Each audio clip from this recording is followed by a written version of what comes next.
एक सखा, मित्र नहीं सखा। यदा कदा मिलती या काम पड़ने पर जो मिले उसको मित्र कहते हैं, लेकिन जो संग खावे, संग रहे, संग सोए, संग सब लीला करे, उसको मित्र, उसको सखा कहते हैं। मित्र और सखा में अंतर है। आजकल दुनिया में आपके मित्र बनते, सखा नहीं बनते लोग। मित्र, एक व्यक्ति ने मुझसे कहा, महाराज जी आप कहते हो गाली देना पाप है, और मित्र मित्र गाली दें तो, एक दूसरे को सखा भाव में गाली दें तो, मैंने कहा नहीं पाप है। अपशब्द का कहीं भी प्रयोग हो वो पाप जन्य ही माना जाता। ऐसे अपशब्द मत बोलो, हमारे ठाकुर जी कैसी गाली दें, ए दारी के सुदामा मधुमंगल, ऐसी गाली दें, ऐसी थोड़ी बहुत नोक-झोंक चले, लेकिन गालियां नहीं होनी चाहिए। सखा, जिनके देह दो हों लेकिन प्राण एक ही हो, वो सखा कहलाते हैं। ऐसे ठाकुर जी के सखा हैं श्री सुदामा जी महाराज। सुदामा जी महाराज वर्षों तक द्वारिकाधीश से नहीं मिले, लेकिन सुदामा जी नित्य ठाकुर जी का स्मरण करते हैं। वाने खायो तो होगो, वाने पी लियो होगो, अभी तो द्वारिकाधीश सो रहे होगो। वर्षों से नहीं मिले सुदामा जी, लेकिन रोज चिंतन होता है, संध्या का समय होता है तो सुदामा जी बैठे बैठे चिंतन करते हैं। अभी लाला बैठ गए होगो, लाला के ब्याह आ गए होंगे तो बालकन के संग खेल रहे होगो, अभी लाला ने प्रसाद पा लिया होगो, अब तो लाला सो गए होगो, लाला को कोई कष्ट तो नहीं है रो। बारिश हो जाती है तो खुद के घर में पानी भर जाता है, पर सुदामा जी मन में विचार करते हैं कहीं लाला द्वारिका में ऐसे ही ना घूम रहे हो बिना छतरी के, कहीं सर्दी है, कहीं जुकाम है जाएगा, खुद के घर में जल भर गया है, लेकिन 24 घंटे चिंतन ठाकुर जी का करते हैं। ऐसे सुदामा जी।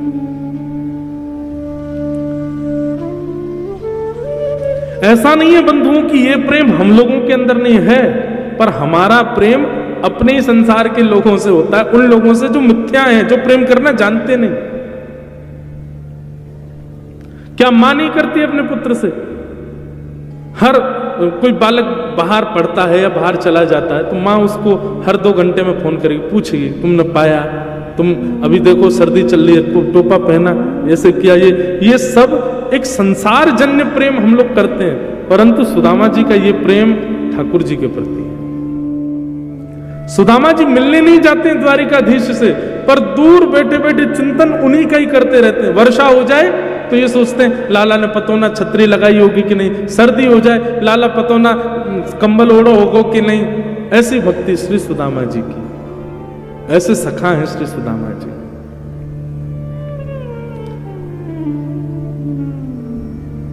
सुदामा जी महाराज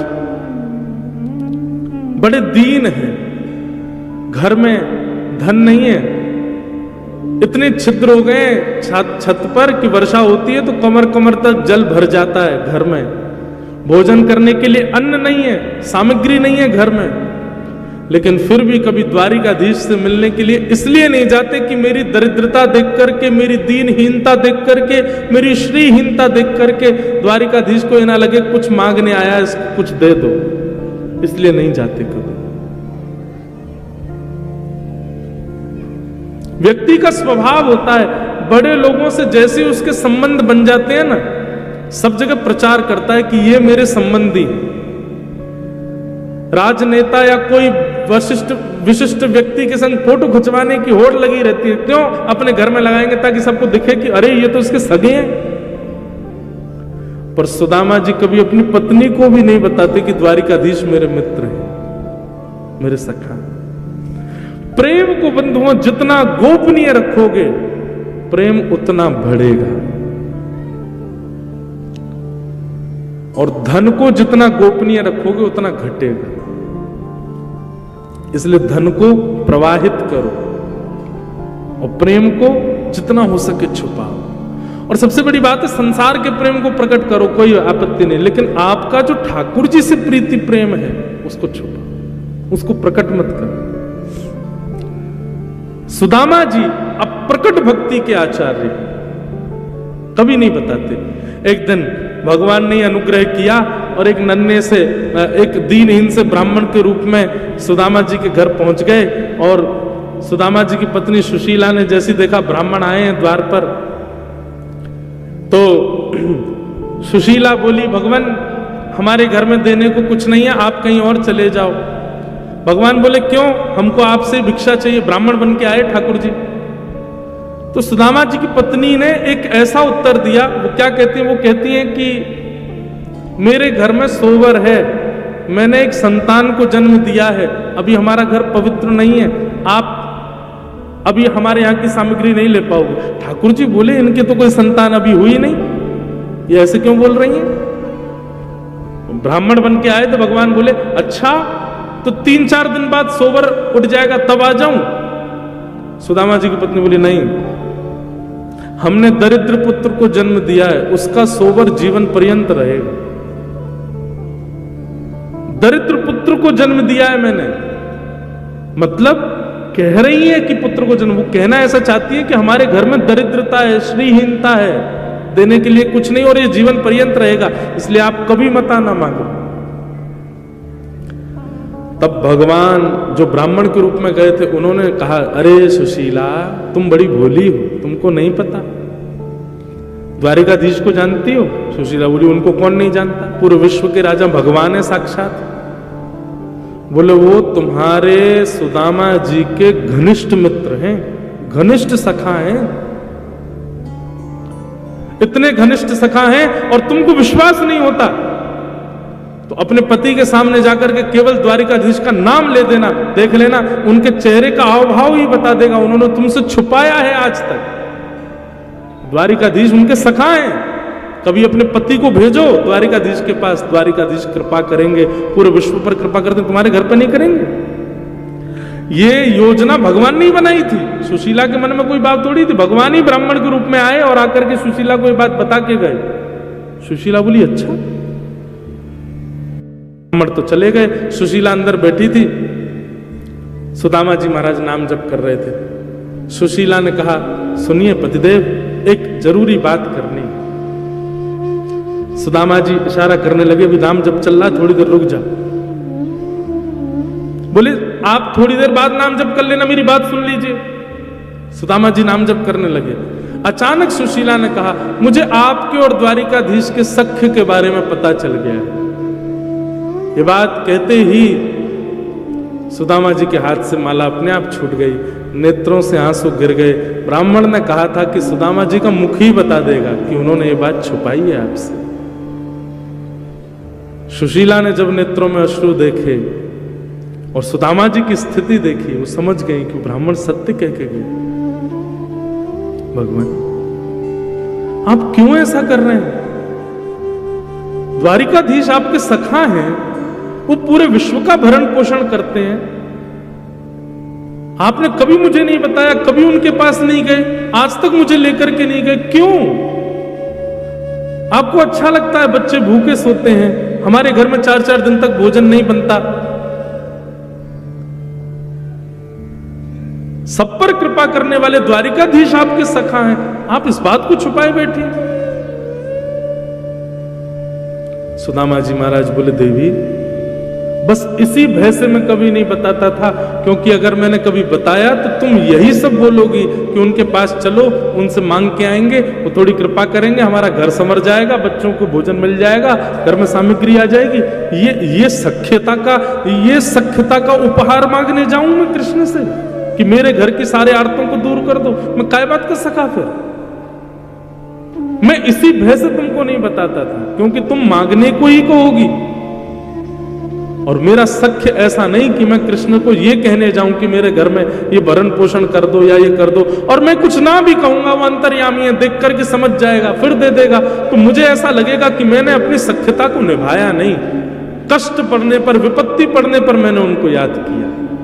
मैं विपत्ति सह लूंगा, कष्ट सह लूंगा, लेकिन मेरी दरिद्रता को वो पूर्ण करे, आकर के मेरे आर्तों को पूर्ण करे, इसलिए मैं उनके पास नहीं जाऊंगा, और इसलिए मैं किसी को बताऊंगा भी नहीं कि वो मेरे सखा है।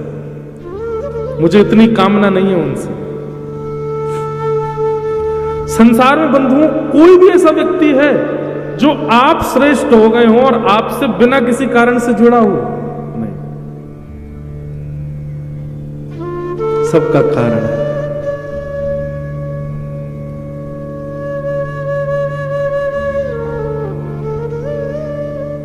ये सुदामा जी का प्रेम है।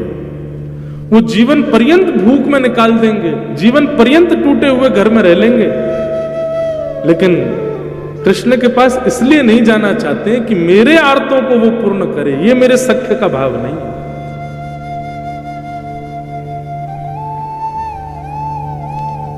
आज द्वारिकाधीश यानी सोने की नगरी में रहते हैं। द्वारिकाधीश के बच्चे यदि 56 भोग पाते हैं तो ये सुदामा जी की देन है द्वारिकाधीश को। कैसे? जब दोनों कृष्ण और सुदामा विद्यालय में पढ़ते थे, एक दिन भृगु ऋषि भिक्षा मांगने के लिए पधारे। गुरु माने उसी समय 2 पोटलियों में चने रखे थे। लोग कहते हैं कृष्ण ने श्राप दिया था सुदामा को कि मेरे हिस्से का चना खा गया तो दरिद्र हो जाएगा। पूरी कथा सुनिए, मैं सुनाता हूं अपनी कथाओं में। भृगु ऋषि भिक्षा मांगने के लिए आए। ब्राह्मणी से आकर के कहा भिक्षाम देहि माते। ब्राह्मणी ने सोचा मन में ये तो ऋषि हैं, कहीं और भी भिक्षा मिल जाएगी तो चल जाएगा। अब विद्यालय में इतनी सामग्री नहीं है, 2 पोटलियां चने की हैं, वो भी कृष्ण सुदामा के लिए, वो भी इनको दे दूंगी तो बच्चे बेचारे वन में क्या खाएंगे? पुष्प तोड़ने के लिए वन में जा रहे हैं। और गुरु माँ ने निवेदन कर दिया, भगवान आप फिर कभी आ जाना, अभी तो हमारे पास देने को कुछ नहीं है। भृगु ऋषि थोड़ी दूर गए, जाकर के नेत्र बंद करके देखा इतने बड़े गुरुकुल में हमको देने के लिए भिक्षा नहीं है। तभी उनको दिव्य दृष्टि से दिखा कि 2 पोटली चने की रखी हैं, जो कि कुछ बालकों के लिए मां ने लोभवश बचा के रखी। श्राप दे दिया भृगु ऋषि ने, मां जिन बालकों के लोभ में आकर के तुमने, मोह में आकर के मुझे भिक्षा देने से मना किया है ना, मैं श्राप देता हूं, इन चनों को वो बालक खाएंगे, इन चनों को खाते ही वो श्रीहीन हो जाएंगे, लक्ष्मी चली जाएगी उनके घर से। सुदामा जी वहीं एक वृक्ष के नीचे बैठ करके तुलसी तोड़ रहे थे और सुदामा जी ने यह श्राप सुन लिया कि भृगु ऋषि ने श्राप दिया है, उन चनों को जो पाएगा वो श्रीहीन हो जाएगा। दौड़ करके आए, देखा कि कहां है चने, किसके लिए चने। तभी जैसे सुदामा जी आए दौड़ते हुए, हाँफते हुए, तुरंत मां ने आकर के, सुदामा मैं तुझे ही ढूंढ रही थी, ये ले, ये चने की पोटली है, ये एक तेरी कन्हैया की है और उसको खिला देना। मैंने उसको भी बता दिया है, तुम दोनों वन में जा रहे हो लकड़ी तोड़ने के लिए, आदि सब सामग्री लेने, प्रेम से पा लेना। इतने में ठाकुर जी भी आ गए। हाँ सुदामा जी आप धल्ले हो, प्रेम से पाएंगे वन में। अब सुदामा जी कुछ कहते तो मन में विचार करते, यदि मैंने बता दिया तो ये पोटलियां फिकवा दी जाएंगी, फिकवा दी जाएंगी तो अंकुरित हो जाएंगे, अंकुरित होकर कोई और खाएगा, वो श्रीहीन हो जाएगा। और कृष्ण के पक्ष के भी चने इसमें हैं। सुदामा जी ने मन में विचार किया, आज अपने सखा को सख्यता का उपहार देने का दिन आया है। और वन में जैसे सुदामा जी और कृष्ण गए, एक ऊंचे वृक्ष की डाल देख करके सुदामा जी समझ गए, बोले कन्हैया वृक्ष में चढ़ने में बड़ा ढीला है, देरी से चढ़ पाता है। सुदामा जी बड़े निपुण हैं। एक ऊंचे वृक्ष को देख करके सुदामा जी दौड़ करके उसके ऊपर चढ़ गए, जाकर के डाल पर बैठ गए। ठाकुर जी धीरे धीरे चढ़ रहे थे नीचे से, इतने में सुदामा जी ने पोटलियां खोली और लेकर के चने भरने लगे मुख के अंदर। ठाकुर जी ने चढ़ते चढ़ते देखा, ए सुदामा अकेलो खा रहा, एक पोटली मेरी है, वो धर लियो बचा के, मैं आ रहा हूं पर बहुत तेज भूख लगी है, मैं भी पाऊंगा। सुदामा जी मन में विचार करने लगे, लाला तू सदा प्रसन्न रहे, लक्ष्मी में खेले, लक्ष्मी तेरी पत्नी बने, तू सदा, तेरे जीवन में कोई कष्ट संकट नहीं आवे, मेरे बट की भी लक्ष्मी तेरे पास आ जाए, ऐसा मेरा उपहार है तुमको। और ठाकुर जी के पक्ष के चने भी ठाकुर जी देखते रह गए, सुदामा जी सब पा गए। भगवान भले ही नाराज हुए, भगवान भले ही सुदामा जी से रूठ गए, भगवान ने भले ही कुछ अपशब्द कहे, पर सुदामा जी ने ठाकुर जी को गले से लगा लिया। बोले लाला तू बस सदा खुश रही हो, तू सदा प्रसन्न रही हो, तेरे जीवन में कोई कष्ट नहीं आवे, बस ये मेरी मंत्रणा है। बोले काय बात की मंत्रणा तेरी? तू मेरे पक्ष के चना खा गए हो और यूं कह रहे हो कि मैं सुखी रहूं। सुदामा जी रोने लगे, कैसे बताऊं श्याम सुंदर। कुछ दिनों के बाद विद्यालय छूट गया और ठाकुर जी मथुरा चले गए, सुदामा जी वापस अपने स्थान को चले गए। धीरे धीरे धीरे सुदामा जी के घर की सब श्री चली गई, श्रीहीन हो गए। सब दुखी होते हैं पर सुदामा जी दुखी नहीं होते। क्यों? क्योंकि सुदामा जी को पता है मेरी जितनी श्री है वो सब जा कहां रही है, वो ठाकुर जी के पास जा रही है, ये मैंने उपहार दिया है। कभी कभी मैं मन में विचार करता हूं, कह भी देता हूं कथा में कि द्वारिकाधीश लक्ष्मीपति हैं, द्वारिकाधीश द्वारिका के राजा हैं, पर पूरी द्वारिका सोने की जो है ना, ये पूरी द्वारिका में जो सोना है ये सुदामा जी की भेंट है द्वारिकाधीश। ये सुदामा जी के पक्ष की लक्ष्मी द्वारिकाधीश के पास। ऐसे सखा हैं श्री सुदामा जी। आज पत्नी ने सौगंध दे दी, बोले तुमको जाना पड़ेगा द्वारिकाधीश के पास, जाओ, मेरी सौगंध है तुम्हें। सुदामा जी तो नहीं चाहते थे कि इस भाव से जाऊं कि कुछ दें, लेकिन पत्नी ने सौगंध दी तो सुदामा जी एक पोटली लेकर के आई थी, वो लेकर के चलने लगे द्वारिका की ओर। रास्ता भटक गए, चलते चलते महीनों लग गए, तब एक नदी के किनारे सोए, परंतु जब उठे तो द्वारिकापुरी पहुंच गए थे। जय श्री कृष्ण नाम की ध्वनि चारों ओर गूंज रही थी। सुदामा जी ने पूछा, भैया ये कौन सी नगरी है? हम तो कहीं नदी किनारे सोए थे, यहां कैसे पहुंच गए? तो किसी ने बताया, बोले भगवान ये द्वारिकापुरी है, द्वारिकाधीश की नगरी द्वारिकापुरी। द्वारिकापुरी का नाम सुनते सुदामा जी तो नाचने लगे, नृत्य करने लगे, आनंदित हो। अब कन्हैया नहीं भी मिलेगो तो भी मेरो मन राजी रहेगो। क्यों? मैं द्वारिका तो पहुंच गयो, शायद इन्हीं मार्गन पे कन्हैया घूमता होगो, इन्हीं रस्तान ते जाते होगो, इन्हीं लोगन ते मिलता होगो, इन सबन ते मैं मिल लियो, मेरो मन तो शांत है गयो, चलूं वापस, बस मेरो काम तो है गयो। इतने में ही संतोष करके वापस जाने को तैयार हुए, तभी मन में विचार किया एक बार कन्हैया की झलक तो देख चलूं, दिखे कैसे। सुदामा जी मुख्य द्वार पर पहुंचे और द्वार पर जाके द्वारपालों से कहा कि भैया हम द्वारिकाधीश का दर्शन करने आए हैं, पर हमें पता है बहुत व्यस्तता होगी, बहुत लोग उनके दर्शन को आते हैं, आप एक काम कर दो, बस इतनी बड़ी द्वारिका की ये महल है, कोई अटारी ऐसी हो, कोई खिड़की ऐसी हो, कोई झरोको ऐसा हो जहां से कन्हैया दिख जाए, मैं वहीं से देख करके चलो जाऊंगा वापस। मैं बचपन को सखाऊं द्वारिकाधीश को, मेरा नाम सुदामा है, आपने कोई योजना बनाओ। द्वारपाल बोले आप लोग विराजो, हम अभी देख करके आते हैं। और द्वारपालों ने जाकर के द्वारिकाधीश को बताया, द्वार पर एक दीनहीन सा ब्राह्मण आया है, उसकी एक एक हड्डी गिनी जा सकती है, तन के वस्त्र फटे हुए हैं, पैरों में छाले पड़े, लगता है बहुत दूर से चल के आया है, पर उसके मस्तिष्क का तेज बताता है त्रिकाल संध्या करता होगा ब्राह्मण, पर स्थिति बताती है कि ज्यादा धनवान नहीं है। अपने आप को आपको बचपन का मित्र बता रहा है और उसने अपना नाम सुदामा बताया। ठाकुर जी भोजन कर रहे थे और कवल तोड़ करके बस मुख की ओर ले जा रहे थे, तभी सैनिकों ने कहा नाम सुदामा बताया है। ठाकुर जी वहीं रुक गए, नेत्र बंद हो गए, संपूर्ण लीला ठाकुर जी को दिख गई, सुदामा जी का चिंतन होने लगा।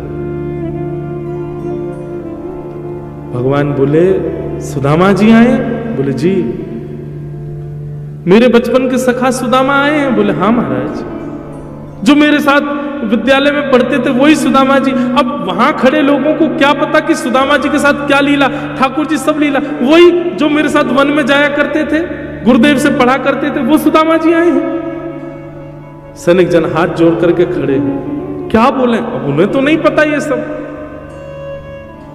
ठाकुर जी कह रहे हैं मेरे मित्र सुदामा, सखा सुदामा आए और तुम उनको बाहर छोड़ आए, बाहर द्वार पर ही वे खड़े हैं, उनको भीतर नहीं लाए।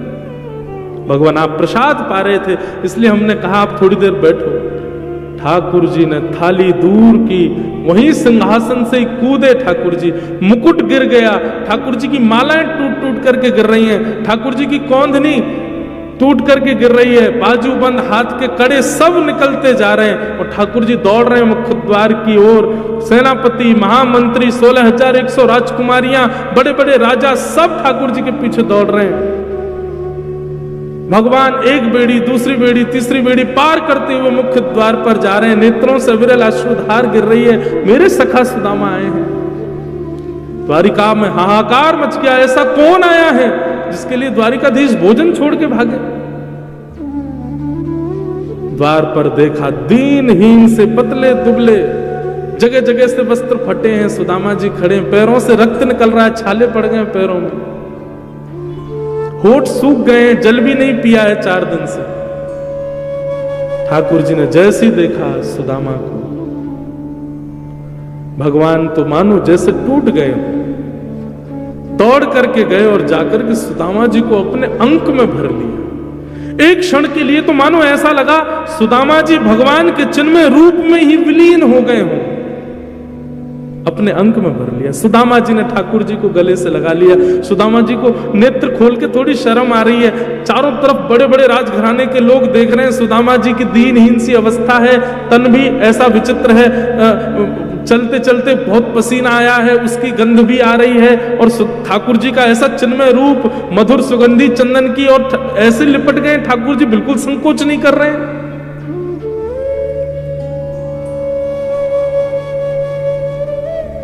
सुदामा जी के मन में आ रहा है, इतना सुंदर, इतना बढ़िया स्पर्श है ठाकुर जी का, मेरा निष्ठुर हड्डियां चुभ रही होंगी ठाकुर जी को। सुदामा जी दूर करते हैं लाल जी को, लाल जी फिर पकड़ करके अपने अंग से लगा लेते हैं।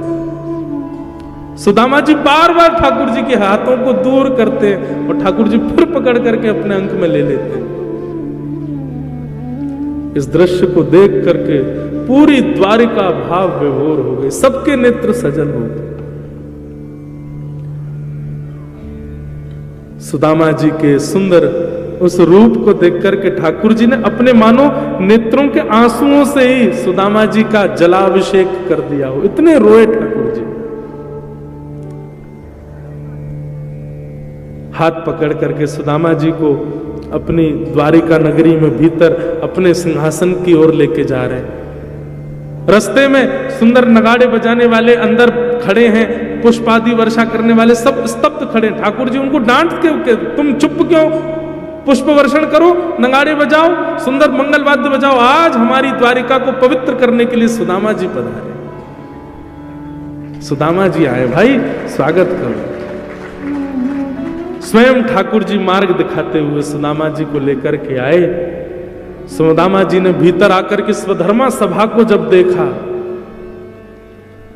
सुदामा जी तो नीचे आसन पे ही बैठने लगे, ठाकुर जी ने लेकर के गए और द्वारिका के सिंहासन पर उनको बिठाया।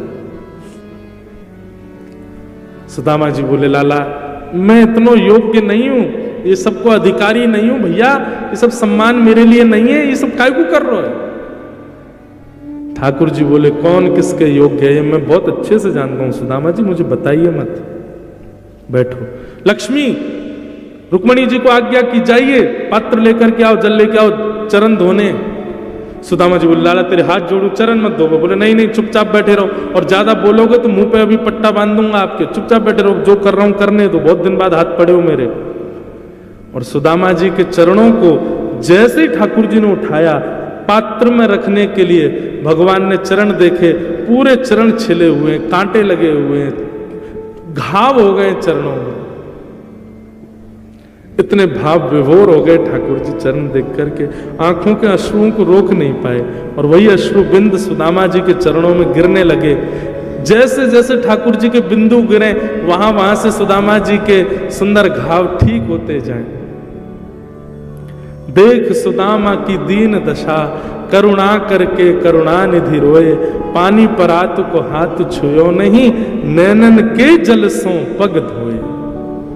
और जो थोड़ा बहुत जल इकट्ठा हुआ पात्र में, भगवान ने रुक्मणी आदि सब पटरानियों को कहा, सुनिए इस जल को पूरी द्वारिका के कोने कोने में छिड़क करके आओ, सुदामा जी के चरणों का चरणामृत है। एक एक बूंद सब लोग पा लेना, सब जगह बांट देना, पूरी द्वारिका में छिड़क देना, समुद्र में छिड़क देना, गोमती जी में छिड़क देना, हमारे महल में छिड़क देना, सब पवित्र हो जाएगा। सुदामा जी के चरण की सुंदर जल है।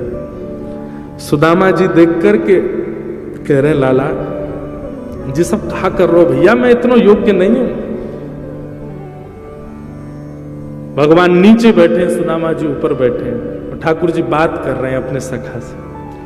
सुदामा जी आपको ब्याह है गयो? हाँ लाला ब्याह है गयो।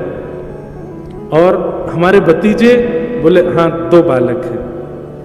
अच्छा ब्याह में नहीं बुलाया हमको?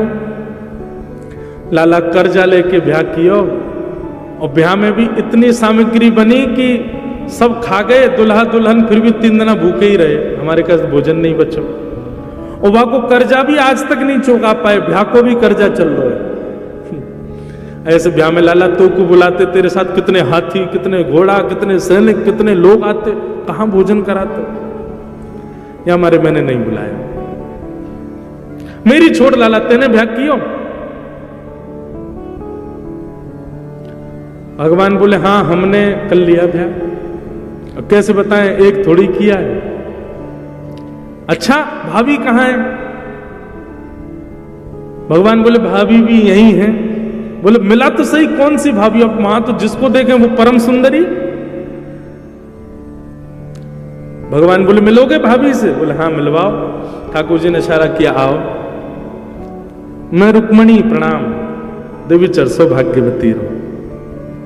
मैं जाम्बती प्रणाम, देवी चर सौभाग्यवती रहो। मैं सत्यभामा प्रणाम, देवी चर सौभाग्यवती रहो। मैं कालिंदी यमुना प्रणाम, देवी चर सौभाग्यवती रहो।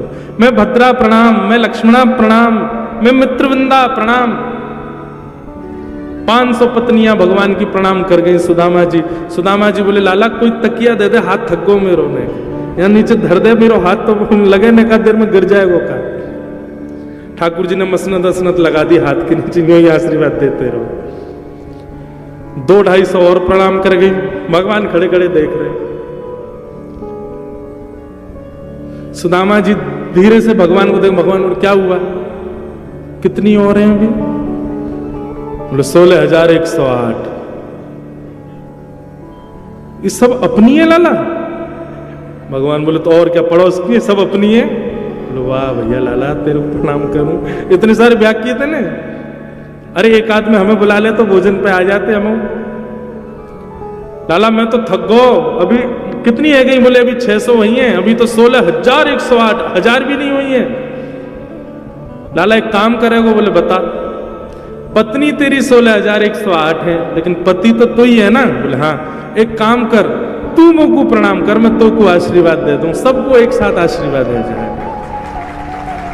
और 16,108 पत्नियों के सामने जगत नियंता, जगदाधार, त्रिलोकीनाथ, जगन्नाथ, द्वारिकाधीश दंडवत प्रणाम कर रहे हैं और सुदामा जी दोनों भुजाओं से आशीर्वाद दे रहे हैं।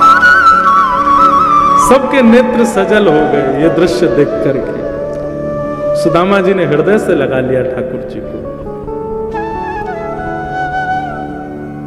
भाभी ने मेरे लिए क्या भेजा सुदामा जी? ठाकुर जी अब सुदामा जी पोटली छुपाने लगे। बोले कि अब ये सब बड़ी बड़ी राजघराने की सब कन्या, इनके सामने फटी हुई पोटली क्या दिखाऊं? सुदामा जी की पोटली छीन करके भगवान ने एक मुष्टिक खा लिया, 2 मुट्ठी चावल पाए। लक्ष्मी जी ने हाथ पकड़ लिया। बोले बस भगवान, इसलिए नहीं पकड़ा कि आप कच्चे चावल। भगवान अच्छा एक बात बताएं, भागवत में ऐसा वर्णन है ठाकुर जी सुदामा जी चावल नहीं चिवड़ा लेकर के गए भगवान के लिए। मंगल भात चिवड़ा होता है, चिवड़ा खाने में तो आनंद आता है खूब। ठाकुर जी ने 2 मुट्ठी पाए, लेकिन भाव यह था कि भगवान संपूर्ण वैभव लुटा रहे थे। मैं इंद्र का संपूर्ण वैभव सुदामा जी को देता हूं, मैं विश्व के सारी सुख संपत्ति सुदामा जी को देता हूं। 2 मुट्ठी चावल में ये वरदान दे चुके थे ठाकुर जी। लेकिन ठाकुर जी अब कहने वाले थे कि मैं लक्ष्मी को सुदामा की दासी बनाता हूं। तभी रुक्मणी जी ने हाथ पकड़ लिया। बोले भगवान मैं आपकी रहूंगी, मैं कहीं नहीं जाऊंगी, ये तीसरा मुट्ठी नहीं पाई है। तब भगवान ने 2 मुष्टिक चावल पाए। फिर उसके बाद सुदामा जी ज्यादा दिन द्वारिका रुके नहीं, वापस चले गए। सुदामा जी लौट करके गए तो देखा सुंदर भवन खड़े हैं, महल खड़े, अटारियां, आहा सोने की नगरी पूरी। सुदामा जी बोले भैया जी क्या है? सुदामा मंदिर देख डरे, यहां तो हती मेरी छोटी सी झुपड़िया, अब कंचन महल खड़े। सुदामा जी ने पत्नी से कहा देवी सोने की बनाओ रोटी, चांदी की बनाओ दाल और हीरा की बनाओ चटनी, प्रेम से पाओ। हम तो जा रहे हैं वन में, भजन करेंगे ठाकुर जी का। क्योंकि एक बात बंधुओं याद रखना, बहुत व्यवस्थाओं में रहने वाला व्यक्ति भगवत भजन नहीं कर सकता। जो बहुत व्यवस्थाओं में रहता है वो अनुष्ठान कर लेगा, वो पूजा कर लेगा, वो ठाकुर जी के दिव्य दिव्य मंगल मनोरथ कर लेगा, लेकिन साधना और ध्यान और नाम जप ये व्यवस्थाओं में रहने वाला नहीं कर पाएगा। सुदामा जी वन की ओर जाने लगे, इतने में ही भगवान प्रकट हो गए और सुदामा जी से बोले अगर संपत्ति मेरे द्वारा प्राप्त हुई है और संपत्ति का सर्व फल मैं ही हूं, क्योंकि सुदामा जी आप कुछ भी अपने लिए नहीं करोगे, आप जो कुछ भी करोगे, आप वस्त्र भी पहनोगे तो उसमें भी मेरा ही स्मरण करोगे, इसलिए आपकी हर स्थिति के अंत में स्मरण मैं ही हूं, इसलिए संपत्ति आपकी बुद्धि विकृत नहीं करेगी, आप रहो।